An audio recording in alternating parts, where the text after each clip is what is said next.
welcome to Magical Monday.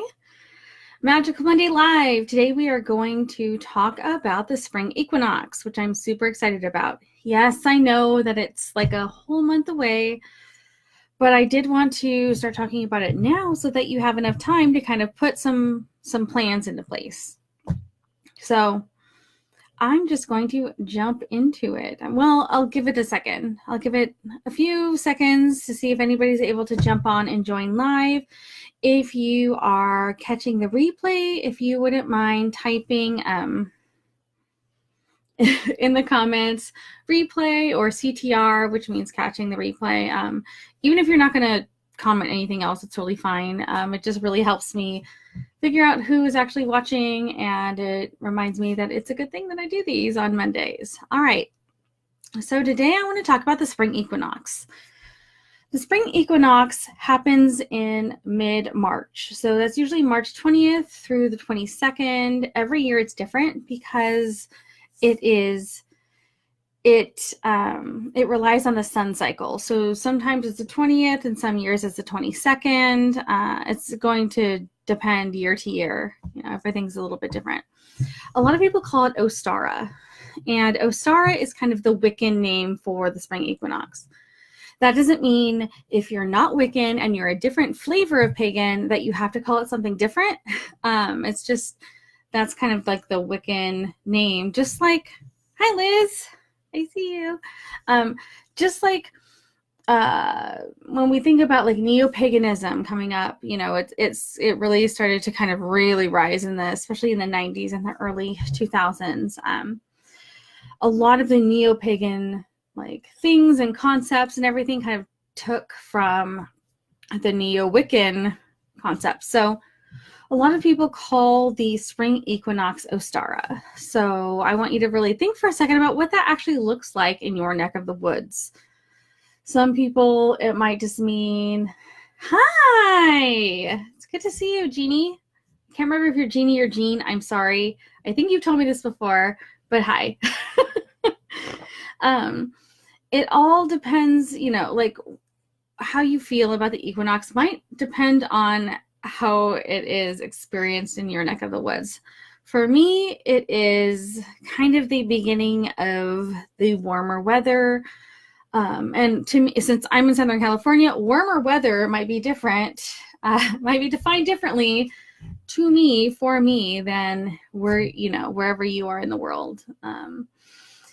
To me, this winter has been one of the coldest winters. I am very much looking forward to the spring equinox because this has been the coldest winter that I can remember. I remember being in high school and driving to school around 8 o'clock, and there was a bank. I don't know if you remember, if you were an old person like me, if the banks had like the sign that had like the time, and then it would like fade out. And, you know, it was the bulbs, right? Not like an actual screen. And it would say the temperature. And I remember the temperature being like 51 and 52, like at 8 a.m. I'm like, oh my gosh, it's so cold. I leave for work at almost 8 a.m. now. It is 37 degrees. So I am very much looking forward to spring. When I ask Alexa wakes me up. Thanks, she just lit up right over there. For what time? Cancel. Canceling. Thanks, girl. So she wakes me up and she tells me Jean. Okay, cool. Thanks, Jean. So she wakes me up and she tells me the weather, and I'm like, it's 37 degrees outside. I'm like, that is unacceptable because I'm in Southern California and I'm used to it being the low being like 50. And then it says the high is going to be 58. And I'm like, that's not okay. So that is why I'm super excited about spring, more excited than I think I've ever been, because it has been the coldest winter. People are getting snow. I just read an article that said I might get snow like on Thursday. I hope that was a dumb article. Nobody knows what they're talking about, because if it snows here, I'm going to lose my mind like in excitement. Because I've seen snow fall twice in my life. 2 times in my whole life. I am 40. So if it snows, I'm going to be so excited. So I'm really looking forward to the spring and the warmth and the energy that it brings. So some of the themes that are associated with Ostara, or the spring equinox, is the theme of like new beginnings, of rebirth, of flowers, and blooming, as well as like those energies of like eggs, which kind of go along with rebirth a little bit, and initiation, like the beginnings of your goals, if we're going to think of it in a practical way. Many people ask me, like, what goddesses should I honor at Ostara or at the spring equinox? And I am not a huge fan of giving people a list of goddesses. Like, I know all the books will say, like, or a lot of the websites or, you know, Facebook groups will say, oh, for Ostara, you should honor these goddesses. And it will give you, like, a list of 10 goddesses. And I'm really kind of not into that, because I don't want to, like, tell you who you should honor or give you, like, a list and you, like, pick one. Like, I don't really feel like that's how deity relationships should work. Sorry, my asthma is pretty bad today. Thanks, Winter. So sorry if I sound a little wheezy. That's probably why. And I don't have my inhaler in here because I'm poorly prepared. So when we talk about the goddesses that we might want to honor during spring equinox or Ostara, we want to think about like goddesses of sunrise, because when we talk about beginnings, we also a lot of times think about sunrise, goddesses of flowers, goddesses of hares, and by hares I mean like bunnies, not like hares. You know, goddesses that might be correlated to eggs or any sort of new beginning, for sure. Now, there is kind of a controversy around the goddess Ostara, because people say, oh, well, I'm just going to honor the goddess Ostara, or Oster, which is Eostre, because she was a Germanic goddess of the spring. And that's great. If you want to do that, please, by all means, do that. You know, I am a huge fan. I'm not going to tell you how to live your life or how to do your practice, because it's such a very, very personal thing. So if that's what you want to do, please, please go ahead and do that. But from a historical perspective, that goddess was only mentioned 3 times by one person. And that's it. It's not like the Greek gods or even the, you know, we don't really have any actual history that is around that goddess Ostara. People seem to think that the goddess Ostara was an invention of a monk named Bede, and he mentioned her only 3 times. But for some reason, the pagan community has really like grabbed onto that goddess and created a story and energy around her. And a lot of people honor her at the spring equinox. Does that mean like she is not a real goddess? No. Especially if people are throwing all of this energy toward her. The more energy you put into a thing, the more real that thing becomes. But if you are somebody who wants to learn about history or who wants their practices to have some sort of historical roots, you might want to look a little bit into that. Also, a lot of people, here's like myth number 2, is a lot of people say that Ostara is about Astarte, and that's what Easter is about. Easter is about Ostara, and Ostara is about Astarte. There is really like no evidence to correlate Astarte with Astarte, excuse me. Astarte is a goddess from like the Babylonian, Mesopotamian kind of area, and she is an awesome goddess. But there really isn't, and for me, in my experiences with like Astarte and like Inanna, a lot of people conflate the two. That's not there. It's not a lot of spring energy. It's more of like a deep earthy energy, at least my experiences. So, but a lot of people just like to, like Easter and Ostara sounds like Astarte. So a lot of people kind of like to correlate those two, and there really isn't any actual evidence to kind of put those two together. If for some reason you find some good actual scientific evidence or like historical evidence, I would love, love, love, love to hear that. So feel free to post it in the comments. You know, they're learning new things every day, but as of last time I checked, there really isn't anything. So prepare yourself, because you will see all of the memes. Like there are tons of memes that come around that said, you know, Easter is really honoring Astarte. Well, Easter is a completely different holiday. Easter is a Christian holiday. Ostara or / spring equinox is our holiday. It has nothing to do with Astarte. Okay, so instead of these goddesses, unless it's something that you are feeling super called, if you're feeling called to these goddesses, please honor your calling, honor your intuition, and follow through on that. If you aren't feeling super called to these goddesses, please think about maybe honoring a goddess of sunrise or new beginnings or bunnies / hares or seeds or the spring. Like, there are tons of goddesses, and you have a lot of different pantheons to think about.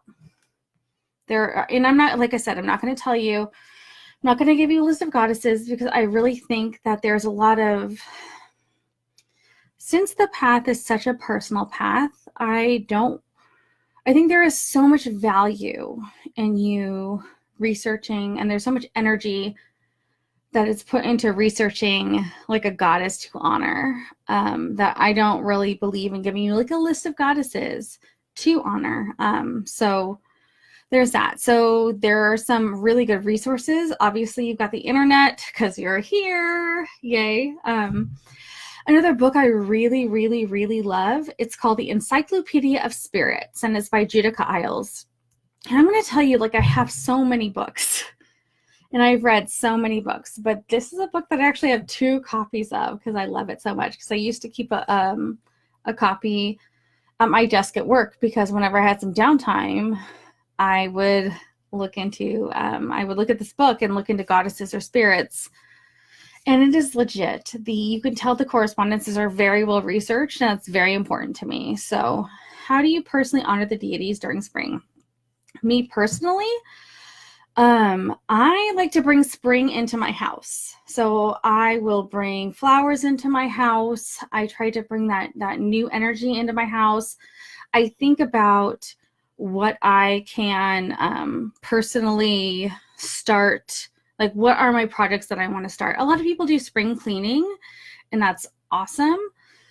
But for me, like, if you, like, for example, like, let's say that you are a devotee of Hestia, who is a hearth goddess, a goddess of the home.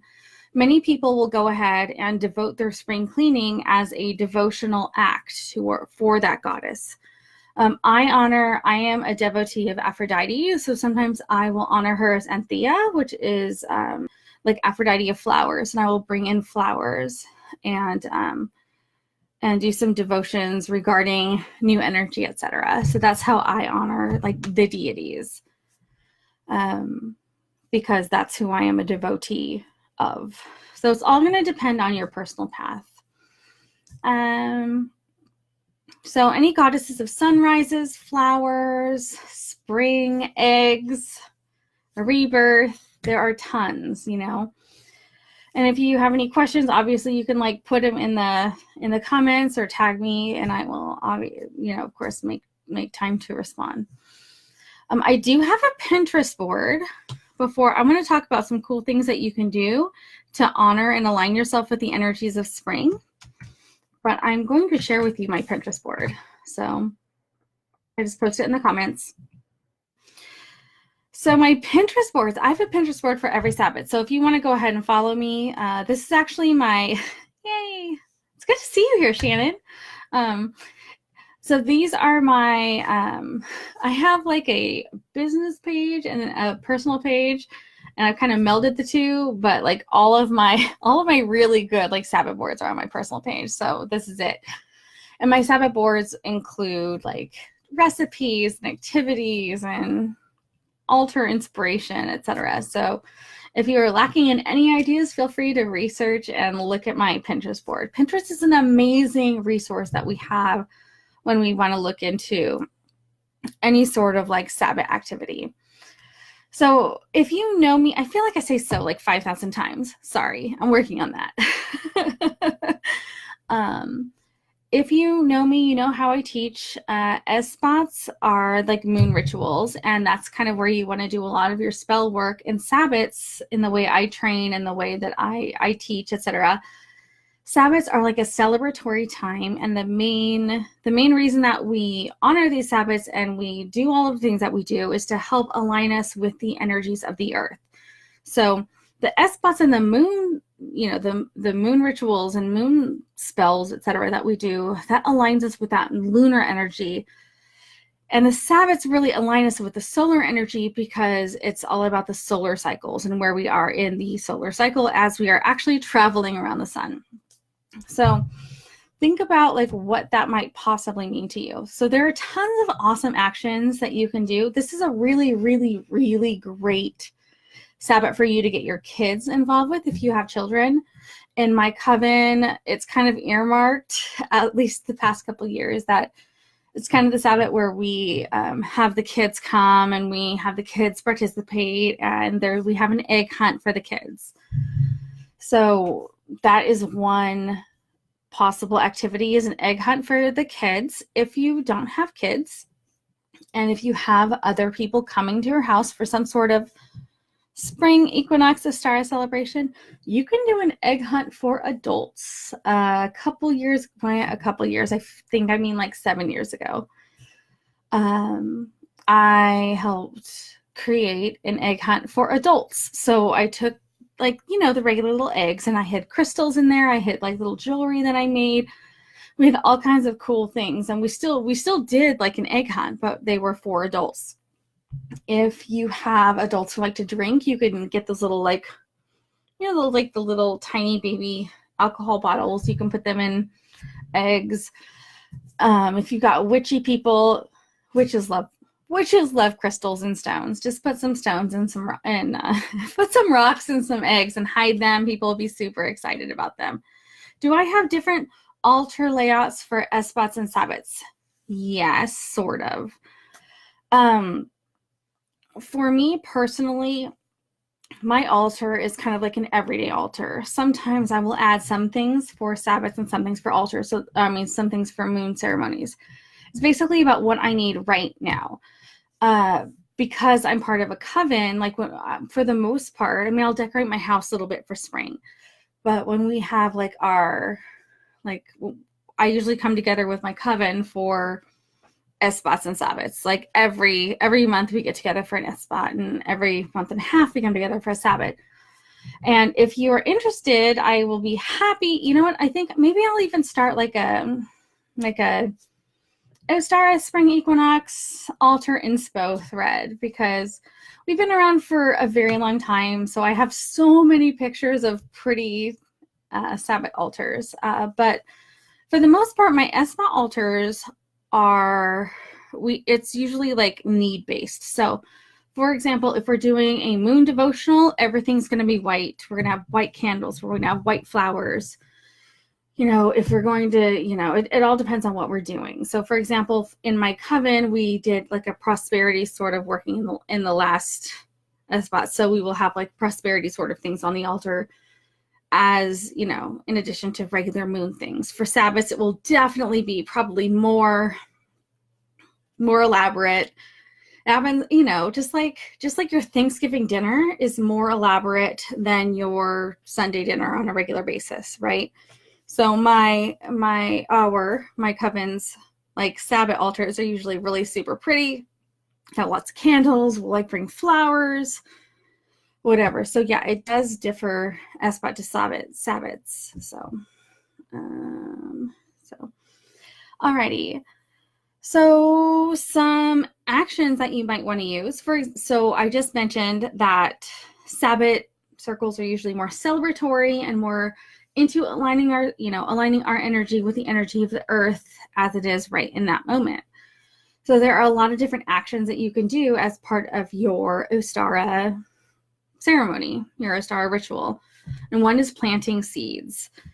You can just plant seeds. Some people will blow out eggs. If you've ever done that, you like poke a hole in one end of an egg, poke a hole on the other side of the egg, and you blow it out. It is not easy. People act like it's easy. Maybe it's just because I have asthma, it's not as easy for me.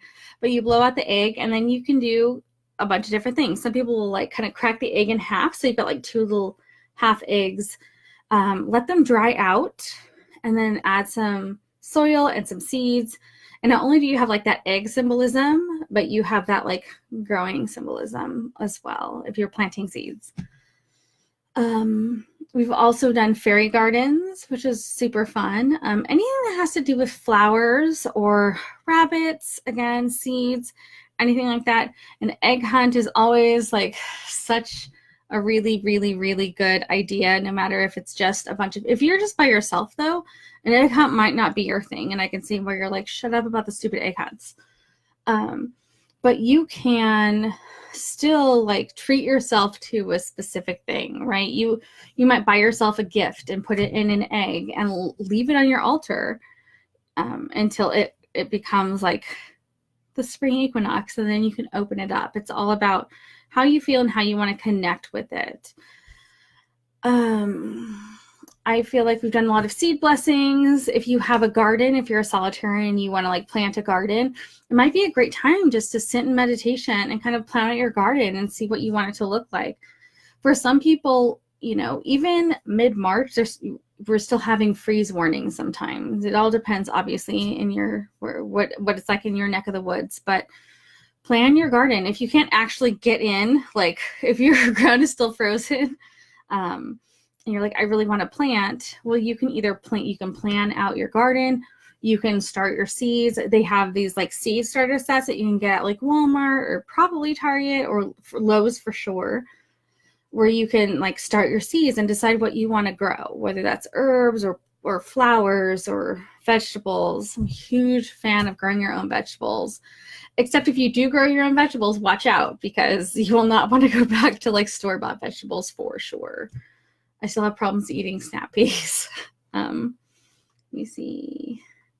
I did a couple of potted plants of herbs and flowers because I'm in an apartment. Oh yeah, for sure. That's amazing. My old apartment had terrible light. Like the light was the worst light, so I couldn't grow anything inside the apartment. So I am envious of you, Shannon. There also are these like arrow gardens now where they're just like a thing that sit on your like table, on your kitchen table, where there's like a light that, you know, that will help them grow. So I'm sure it's like a UV light. I don't know. I don't know too much about them, but I really like the idea of being able to grow something like that on your counter, on your table, or even on your altar. If you're like an earth witch or like an herb witch, or however you kind of identify. Okay. So trying to think of, I don't want to, I have some notes because I don't want to like skip anything. So the colors that are associated with Ostara are flower colors. So it's pretty much all of the colors, especially pastel colors. So we see a lot of white and pink and pastel blue and mint. I like green. Personally, I like orange and green for Ostara for some reason. You know, it's all about what you feel drawn to. I'm sure you can flip to a correspondence book and it will tell you like whatever colors that are traditionally associated with Ostara. But please remember that Ostara is just the spring equinox. And the spring equinox, while it was celebrated all over all kinds of different cultures, right? So everybody's going to have different color correspondences. So if you feel super strongly like attracted to the Egyptian pantheon or the Norse pantheon or a Mediterranean pantheon, like those colors, if you do the actual historic research and see like what flowers or what was in bloom at that time, they're all going to be different from one another because different flowers grow well in different areas. So when I say flower colors, I mean just do your research and see what calls to you. And those are the colors. I feel very similarly about Beltane, but especially for Ostara, because it's all about like the first flowers, and that's different wherever you are. So for me, I had poppies that popped up one year randomly, and it was like a very vibrant, bright pink in March. And I know like some people are lucky to get daffodils poking up out of the snow in March. So it's going to be different person to person. Gold and green look beautiful together. Yes. Cilantro grows amazingly. For some reason, my friend grows succulents. Yeah, you can't really go wrong with succulents. That is something that's really difficult to kill, which is why this month Just kidding. Next month in March, I'm going to redo my fairy garden. It's just going to be succulents. Gold and green do look beautiful together. Those are like my main go-to colors for Lunasa Lamas, which is the beginning of August. I love those colors together for sure as well. Yeah, I don't really have a very green thumb. My grandmother could take a stick, she'd put it in a plant. Like literally, I brought her this sad ficus tree. Somebody brought me a ficus tree in a pot once at work about 15 years ago. Here's a ficus. I was like, so I set it on my desk, and of course it didn't get very good like sunshine and all that stuff because it's inside an office. You know, it's a baby ficus tree. So of course it kind of died, and I bring my grandmother this like stick, and she just sticks it in another pot of dirt and waters it. She just could do some amazing magical mojo somehow. And now it is a giant, beautiful ficus tree that is at my mom's house. So I am not a super green thumb person, but I understand.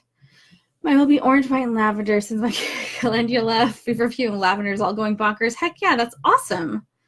Awesome. Those are beautiful colors. So I do kind of want to talk about the foods of Ostara and the foods of the spring equinox. So we already kind of talked about, eggs. So eggs, if you are not vegan, is a really good kind of food for Ostara. Just like milk is the dairy holiday because that's the milk. The milk starts to come in for the mom cows. If you're vegan, obviously that's not going to be for you. But just like that is kind of the I want to say the cheese holiday because that's how I like really refer to it in my head. And milk is the cheese holiday, and Ostara is the egg holiday because that's the birds start really laying their eggs, etc. So it's kind of a huge like symbol that spring is on its way. So we see a lot of egg dishes. For me, that means my traditional dish is deviled eggs. I always make deviled eggs for like every Ostara. Other than that, flowers. There are a lot of amazing edible flowers that you can add. Spring mix salads. Anything that is, super springy. I really do love the edible flowers. I used to subscribe to I think it was Farm Fresh to You. Excuse me. I used to subscribe to Farm Fresh to You, which was like a farmer's market box that they would bring to you. And one of the add-ons, because you can make an add-on like to your whatever order, was you can get this like amazing like flower infusion tea thing in the spring. So I would get that, and I made like this amazing like flowery like infusion of tea. But you can add like nasturtiums. I can't think off of the top of my head the other edible flowers, but if you just Google edible flowers, they will tell you which ones are edible. Obviously, if you grow them, if you spray them with pesticides, you don't want to put them in your mouth, or if you've got a lot of cats that are going to pee all over your flowers, you might not want to like add those. Sometimes people forget about that, but they can be really beautiful in any sort of salad. And of course, we have the spring mix sort of salads. But I like to do something light. I like to do like baby spinach and like all of like the baby greens and maybe, of course, some dairy because the dairy is still kind of is plentiful coming from the beginning of February. Yeah, my grandma. I might actually like post a picture in here, but I have a photograph of her porch in the late 70s, early 80s, and it's just covered in all of the plants, and it's so beautiful. And I'm like, I want that porch. Unfortunately, she is passed now, but like I still so admire her. Every day she would go out and plant all over, water all of her plants. She was such a green thumb. But again, so that is pretty much it. I'm trying to keep everything now like under half an hour. I would really like to keep my live streams under 20 minutes, but I just can't stop talking evidently. So just kind of as a recap, the date of Ostara / Spring Equinox is mid-March, usually the 20th through the 22nd. A lot of people call it Ostara. The goddesses that you might want to honor are, if you're into honoring Ostara or Astarte, there really isn't a lot of actual evidence to correlate those goddesses with this spring holiday. But if you're feeling called to that, please do so. Obviously, always go with what your intuition is telling you to do, because there's a reason for that. Otherwise, like goddesses of flowers, goddesses of sunrise, goddesses of new beginnings, goddesses of hares or bunnies, like those sorts of things, goddesses of eggs, those are really good goddesses to research that you might want to think about honoring for during your Sabbat ceremony or Sabbat celebration. And you don't have to do a huge ritual. A lot of people, you're witches. You're like, I'm a witch. I need to do this huge ceremony. But sometimes we have like actual life that gets in the way of planning this amazing like thing that we have kind of in our head. So make sure you're managing your own expectations. So that might just mean creating an amazing meal for the spring equinox, or it could be a simple ceremony, or it could be a huge ceremony. It's up to you. But just make sure that you are honoring yourself, you're honoring your prior commitments, you're honoring your self-care when you're making these choices. I did post my Pinterest board. I'm going to try to pin it. I'm sure I think I can pin that to the top. Can you link your Pinterest again? I can do that. All right, boom, Pinterest. And I'm going to pin that comment, which I think will bring it up to the top. I'm hoping. All right. Alrighty, so there are a lot of really good ideas there. And if you have any questions, you can always post in the group. We have a lot of women in here. They're brand new witches, and they're witches who have been doing it for like over 20 years, like myself. So if you have any questions, it's a really good idea to just post it in the group, because you're going to get all different kinds of experience and all different kinds of opinions and all of that. So, all right. So I think that's it for me tonight. I hope that you guys all have a lovely evening, and I will talk to you later. Bye.